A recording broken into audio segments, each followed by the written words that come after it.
Hello எல்லாருக்கும் வணக்கம். நம்ம பார்க்க போகிறது கருப்பு அப்படின்ற படத்தை பற்றின ரிவ்யூ தான். இந்த படத்தில் சூர்யா, த்ரிஷா, ஆர்ஜே பாலாஜி மேலும் பல நடிகர் பட்டாளங்கள் நடிச்சிருக்காங்க. இந்த படத்தோட பிக்கஸ்ட் ஸ்ட்ரென்த் வந்து ஒன்று ஆர்ஜே பாலாஜி, அடுத்தது வந்து சூர்யா, அதுக்கப்புறமேட்டு எல்லாத்துக்கும் மேலே நம்ம அபியாங்கரோட மியூசிக். கதை அப்படி சொல்லி பார்த்தோம்னா கேரளாலேருந்து 2 பேர் கிளம்பி வராங்க. பொண்ணுக்கு வந்து மேஜர் சர்ஜரி பண்ண வேண்டியிருக்கு. அதுக்காக பணம் இல்லை, நகையை எடுத்துகிட்டு வராங்க. 60 பவுன் நகையை எடுத்துகிட்டு வரும்போது அதில் திருடர்கள் வந்து அதை வந்து திருடிட்டு போயிடுறாங்க. உடனே 45 பவுன் மட்டும்தான் அவங்களுக்கு கிடைக்குது போலீஸ்லேருந்து. அதுக்கப்புறமேட்டு சரி அந்த 45 பவுன் கொடுங்க, நான் போய் சர்ஜரி பண்ணிடுறேன் அப்படின்னு சொல்லும்போது இல்லை இதை நீங்கள் கோர்ட்டு மூலியமாக தான் வாங்கணுன்றாங்க. கோர்ட்டுக்கு போய் நின்னா அங்கே வந்து ஃபஸ்ட்டு ஆர்ஜே பாலாஜி ரொம்ப நல்லவராக தெரியுறாரு. போக தான் தெரியுது ஒரு பெரிய 420ன்னு. என்ன பண்ணுறதுன்னு தெரியாமல் நிறையா சீக்வன்சஸ் நடக்குது. அதுக்கப்புறமேட்டு அங்கே இருக்கிற மற்றவங்களும் யாரெல்லாம் வந்து நீதி கேட்டு வராங்களோ அவங்களும் எல்லாருமே பாதிக்கப்படுறாங்க. ஒரு பட்சத்தில் கருப்பசாமியே வந்து கிளம்பி வராரு. வந்ததுக்கப்புறமேட்டு இதில் யார் யாருக்கு நீதி கிடச்சிச்சு, யார் யாருக்கு என்னென்ன ஆச்சுன்றதான் மீதி கதை.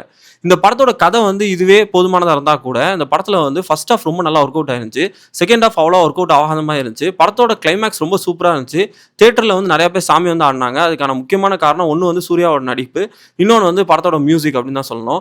இந்த படத்தில் வந்து செகண்ட் ஹாஃப் இன்னும் நல்லாவே டிசைன் பண்ணியிருக்கலாம். லியோவோட ஒரு ரீக்ரியேஷன் சீன் ரொம்ப நல்லா இருந்துச்சு. அதுக்கப்புறமேட்டு இவ்வளோ கேஸ் இருக்குது, இதெல்லாம் நம்ம எப்படி சரி பண்ண போகிறோங்கும்போது இனிமேட்டு நம்ம வந்து எந்த பிரச்சனையும் வராமல் பார்த்துக்கலாம் அப்படிங்கும்போது நம்மளால பழைய கேஸ்க்கு வந்து கான்சென்ட்ரேட் பண்ணலாங்கிற அந்த கான்செப்ட் நல்லா இருந்துச்சு. இந்த மாதிரி ஒர்க் அவுட் ஆன சீன்ஸ் நிறைய இருந்தால் கூட இந்த படம் வந்து சூர்யா ஃபேன்ஸ்க்கான ஒரு 200% ஒரு மீல்ஸ் தான் சொல்லணும். மற்ற ரசிகர்களுக்கு இது ஓகே வாட்சாக தான் இருக்கிறதுக்கு வாய்ப்பு இருக்கு. முக்கியமாக அந்த படம் வந்து பி சென்டர் அண்ட் சி சென்டரில் ஓஹோன்னு ஓடும். ஏன்னா ஊர்க்காரங்க எல்லாரும் இந்த படத்தை வந்து வான்னு சொல்லிட்டு கைத்தட்டி விசில் பறக்க விட்டு பயங்கரமாக பார்ப்பாங்க. இந்த படம் உங்களுக்கு டைம் இருந்தால் கண்டிப்பாக ஒரு தடவை முயற்சி பண்ணி பாருங்க. நன்றி, வணக்கம்.